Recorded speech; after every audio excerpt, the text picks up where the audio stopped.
Du coup, bonsoir à toutes et à tous. Donc aujourd'hui, on est le 5 décembre. Hier, on était dans le Jura, au domaine Berthet-Bondet, où on a dégusté un fabuleux côte du Jura. Aujourd'hui, on va aller de l'autre côté de la France, on va aller dans le Bordelais, puisqu'on a rendez-vous donc avec François du château Grand Corbin d'Espagne. Donc bonjour François. Bonjour François. Mélanie, Lucie, bonjour à vous. Comment ça va? Très bien, très très bien. Est-ce que tu peux, du coup, François, nous présenter ton domaine, un petit peu l'histoire du château? C'est une histoire assez longue, je dirais, puisque ma famille, on est Saint-Émilionnais depuis au moins le XIIe, XIIIe siècle. Et on est installé dans des métiers du vin, on est vigneron au départ, et ce n'est qu'après la Révolution française où ma famille va devenir propriétaire d'un vignoble dans un lieu-dit qui s'appelle Grand Corbin, d'où le nom, et on va rajouter notre nom de famille d'Espagne, d'où le nom de château Grand Corbin d'Espagne. Souvent, on nous pose la question, est-ce qu'il y a une origine espagnole? Nous sommes des Saint-Émilionnais depuis près de 800 ans, donc on ne connaît pas réellement s'il y a une origine espagnole. Dans le château Grand Corbin d'Espagne, c'est un vignoble qui est situé à Saint-Émilion.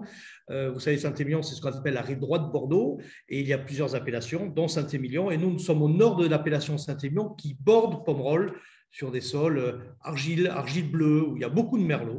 C'est vraiment, on est au pays du merlot, où il arrive à trouver son équilibre dans ces terroirs où l'argile maintient la fraîcheur et permet d'avoir des vins très fruits et avec des tanins très élégants et très soyeux. On va le voir tout à l'heure dans la dégustation, je suppose. D'accord, merci François. Donc du coup, je récapitule, vous êtes basé à Saint-Émilion dans le 33 Oui. Et en visitant votre site, on dit de vous que vous êtes, et j'ai bien aimé, un traditionnaliste moderne. Vous pouvez m'en dire un peu plus? C'est vrai, je me définis un peu comme ça. C'est-à-dire que moi, je suis un scientifique au départ. Hein, je n'envisageais pas de reprendre la propriété familiale. Je suis la 7e génération sur cette propriété de Grand Corbin d'Espagne. En fait, j'ai fait des études de biologie moléculaire, de génétique, pour comprendre. Et ce n'est qu'à partir de 20 ou 23 ans, j'ai commencé à m'intéresser au monde de la vigne et du vin. Et donc, je suis, quand je dis traditionnaliste, c'est-à-dire très attaché à mon vignoble, à mon terroir. J'ai fait beaucoup de travaux scientifique, mais qui permet de respecter tout ce qui est tradition, notamment en termes de terroir. On est en culture biologique. Pour moi, c'est un respect des traditions dans l'environnement. Ça fait des années que je suis en culture biologique. J'ai démarré en 2004, mais tout en profitant, je dirais, de la science. C'est-à-dire que comprendre mieux comment murer un raisin, analyser sa peau, ses pépins, pour essayer d'avoir une belle expression du merlot. Et donc ça, je dirais, la science nous a permis de faire des progrès. Mes parents, mes grands-parents, mes arrière-grands-parents faisaient des très grands millésimes. Mais aujourd'hui, on a peut-être, grâce à la science, par rapport à nos connaissances, par rapport à ce que j'ai pu faire, être très précis, et même des années qui paraissent un peu compliquées par la connaissance, le contrôle de la maturité, pour avoir des raisins parfaitement mûrs et avec du beau fruit. C'est ça, ce côté moderne, traditionnaliste, on respecte le terroir, et moderne, on a la science. Vous ne laissez rien au hasard, ça nous plaît. Donc, nous, on avait noté que vous avez eu votre certification bio en 2013. Oui. C'est cela, hein? Oui, d'accord. Exactement. Et du coup, le domaine en chiffres, est-ce que vous pouvez nous en dire plus au niveau de votre superficie? C'est un vignoble qui fait 28 hectares 82, pour être très précis. C'est précis, hein? Oui. Très précis. Merci. Donc, réparti sur 53 parcelles de vignes différentes, avec, en fonction, vous savez qu'à Bordeaux, c'est beaucoup des vins d'assemblage. Donc, dans notre région, comme je vous disais, c'est plutôt le merlot. Oui. Mais c'est intéressant d'avoir du cabernet franc qui va porter dans l'assemblage à 25% de la puissance, voire un tout petit peu de cabernet sauvignon qui va donner aussi des tanins et des arômes un peu plus épicés. Donc 50 parcelles, en fonction des cépages, en fonction des terroirs. On a fait des fosses pédologiques, des trous dans les vignes pour comprendre comment se comportaient les racines, quelle est la texture, la structure, où est l'argile bleue, justement, qui est intéressante. Et donc, il y a les cépages, les terroirs, mais également l'âge des vignes. J'ai la chance d'avoir des vignes de mes arrière-grands-parents de 1905 qui produisent encore des beaux raisins. Donc, vous voyez, c'est plusieurs modalités, plusieurs possibilités. C'est ce qu'on appelle une gestion parcellaire précise que j'essaie de faire dans mon vignoble.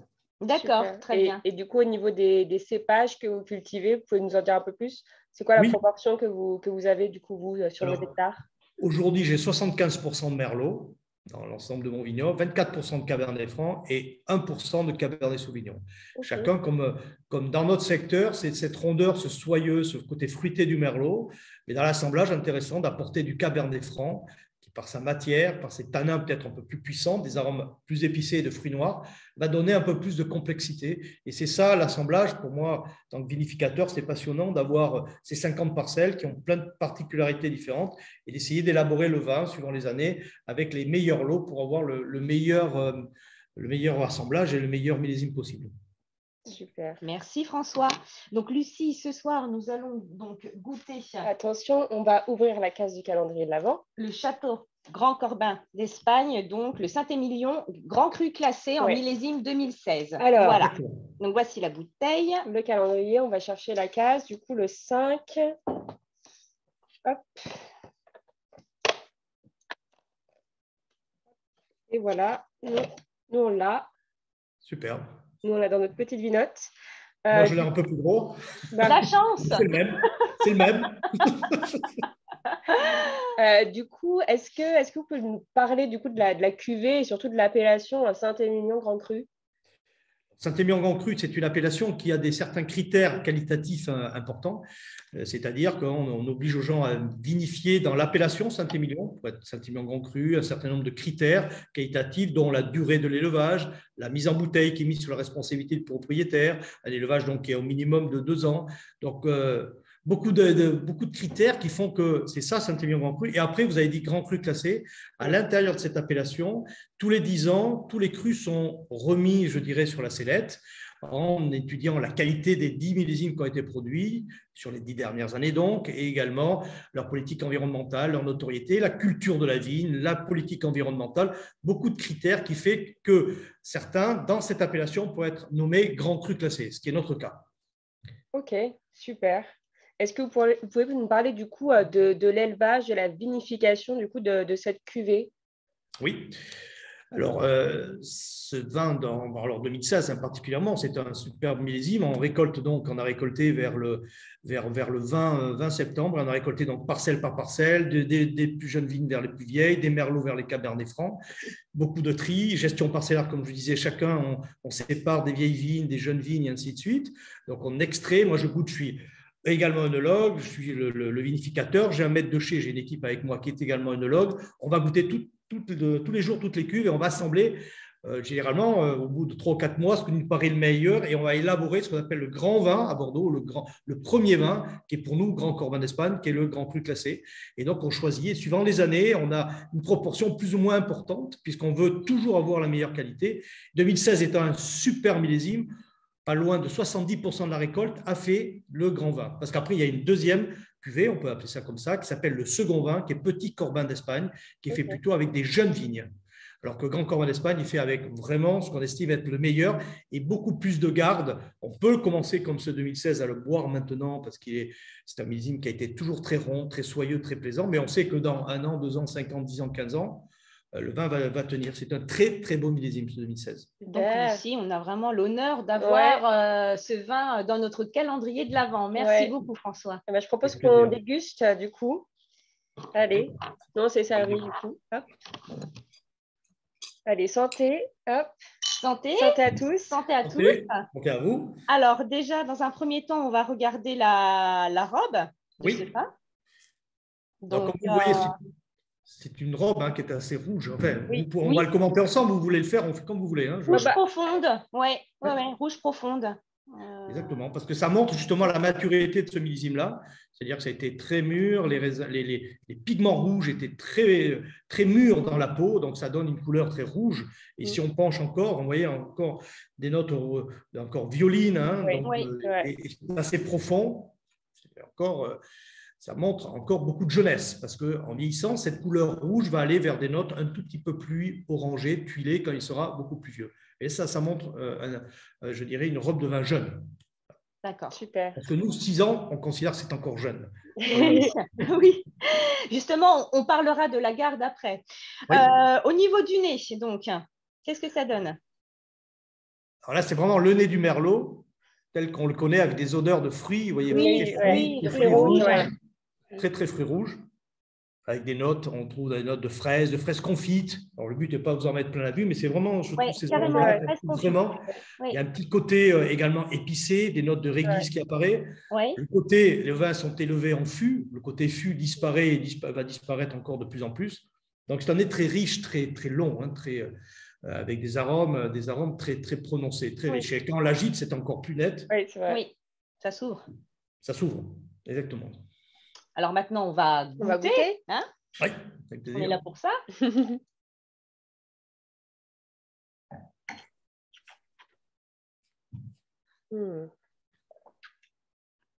Oui, l'attaque est très moelleuse. C'est le merlot qui donne ce côté onctueux. L'attaque, on appelle ça moelleux, soyeux. Après, il y a quand même encore de tanin. Si vous mettez votre langue contre le palais, pardon, il y a encore un peu de tanin. C'est normal, c'est un vin de garde. Et puis, on ne mange pas. Mais là, il y a plein de choses qui peuvent aller avec. Ça peut aller avec de la volaille, ça peut aller avec tout ce qui est chapon, tout ce qui est veau. Ça marche divinement bien. J'avais goûté hier avec un grenadin de veau. C'est super. Oui. Très rond, très soyeux. Et vous voyez, également la très grande longueur. Ce vin reste très longtemps en bouche. Oui, en bouche, exact. C'est ça qui est synonyme d'un grand millésime, c'est quand ça reste très longtemps, ce qu'on appelle en caudalie, hein, la longueur d'un vin en bouche. Et là, on retrouve des arômes de fruits confits, plutôt maintenant fruits noirs, les notes de cassis. C'est vraiment très, très aromatique, encore très fruits frais. Et en vieillissant, il va devenir un tout petit peu plus fruits confits, hein, mais un peu dans la même gamme d'arômes.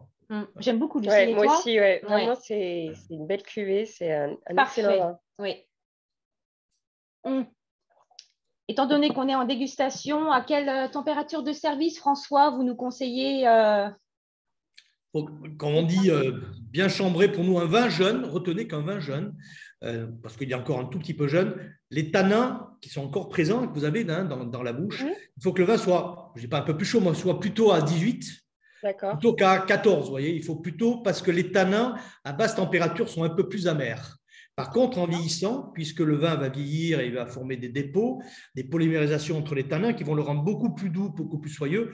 Quand il aura 5-10 ans de plus, il pourrait être servi un tout petit peu plus frais. Mais un Bordeaux jeune, comme ça, 5-6 ans, moi je considère, 17-18 degrés, c'est parfait. Et même l'ouvrir.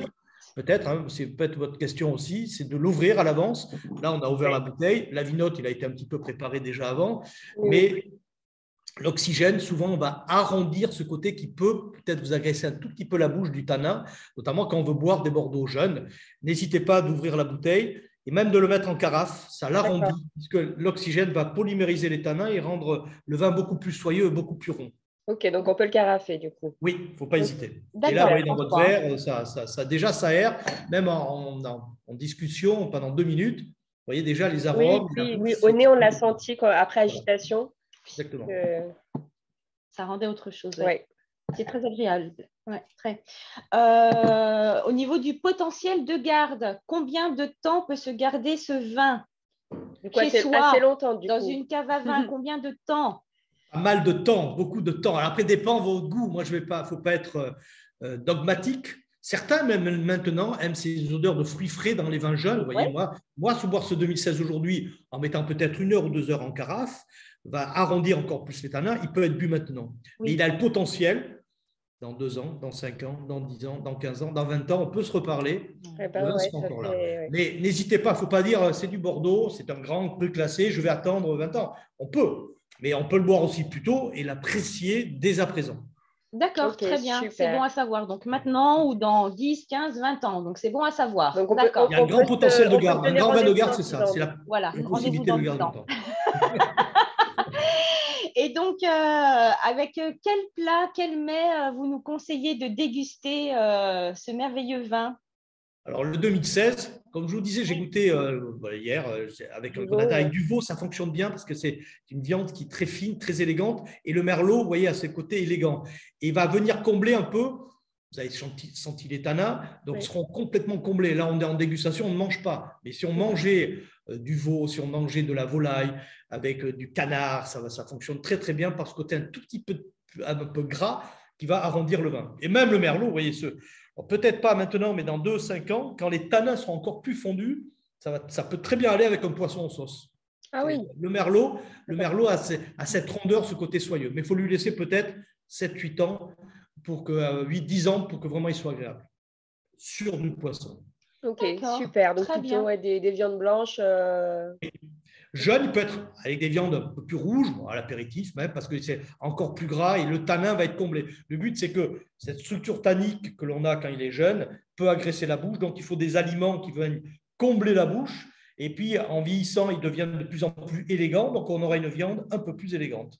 Et on pourra aller jusqu'au poisson quand il a une dizaine d'années. Eh ben, super. Ben, merci beaucoup, François, pour toutes ces explications. Donc, merci à tous d'être venus ce soir participer à cette dégustation.